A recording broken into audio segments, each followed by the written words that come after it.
The Son of Man must be lifted up so that everyone who believes in him may have eternal life. The Lord is King. He is robed in majesty. Blessed Tuesday morning, everyone. We praise and thank you, dear God, for another day of life. We praise and thank you for the gift of love, the gift of family, of community, of belongingness, and the gift of today. Today being a Tuesday, araw ng kagitingan. It's a holiday, so masaya yung mga walang pasok sa opisina dahil pahinga. Na-extend pa ang kaligayahan kasi dineclare pa na yung bukas ay holiday pa din. So, hindi pa babalik sa work ang mga empleyado. Napakaganda ng mensahe ng ating ebanghelyo. It's about Nicodemus. It's about Jesus talking to Nicodemus. Sinasabi lang dito, sabi ni Jesus, you are the teacher of Israel. And you do not understand this? Sabi niya, we speak of what we know, and we testify to what we have seen. But you people do not accept our testimony.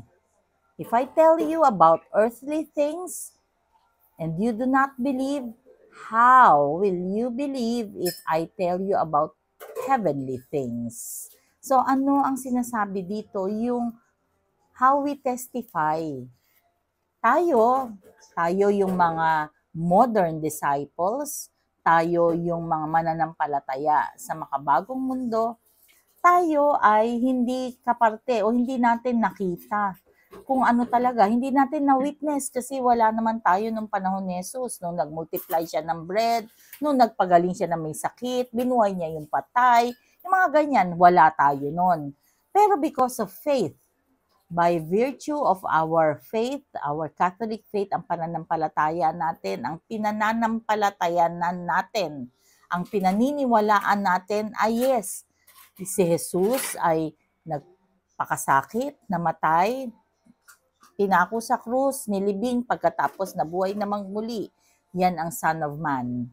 Siya yung nanggaling sa langit at bumaba para sabihin sa atin na go and tell the good news. Sabihin sa lahat kung ano yung magandang balita, yung mabuting balita. We are to be witnesses of Christ's existence in our lives.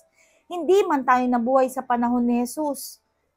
Totoong-totoo na si Jesus ay buhay na buhay sa aming buhay. I, for one, I can truly testify that God is with us in our family.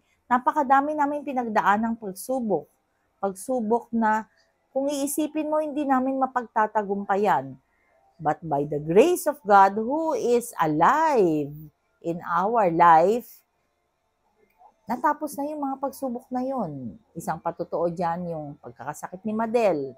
Another is yung buntis ako kay Matthew na all throughout my pregnancy ay mataas ang BP ko. Pagkatapos I've been watching my sugar kasi the baby in my womb is at stake, yung life niya. Pero nung pinanganak ko siya, maayos ang BP ko. Hindi naman ako naging diabetic. Yung mga ganyan na nakakagulat, paano nangyari yon?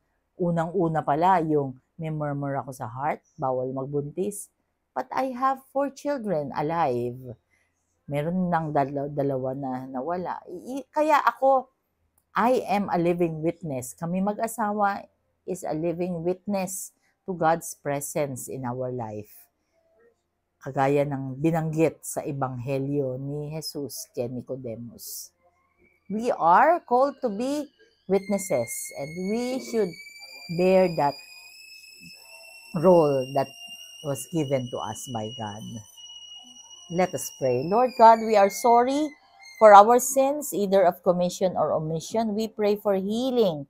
Healing of those who are sick, those who are requesting for prayers, and those who are praying with us right here, right now. Panginoon, please be with us always and in all ways and allow your presence in our life to manifest so that we can bring more people closer to you. Lord Jesus, we pray for healing. I am in pain. Si Miko po is in pain. Kailangan po namin ng kagalingan at ikaw lang po ang great healer. Lord God, please heal all of us. Lord Jesus, please touch everyone. Panginoon, please stay with us because without you, we are nothing.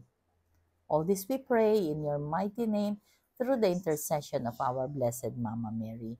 We lift up to you our dear Ate Nora. She is celebrating her birthday today. Please bless her. All this we pray in Jesus' mighty name through our Blessed Mama Mary. Amen. Blessed Tuesday once again. Enjoy your holiday. God bless us all.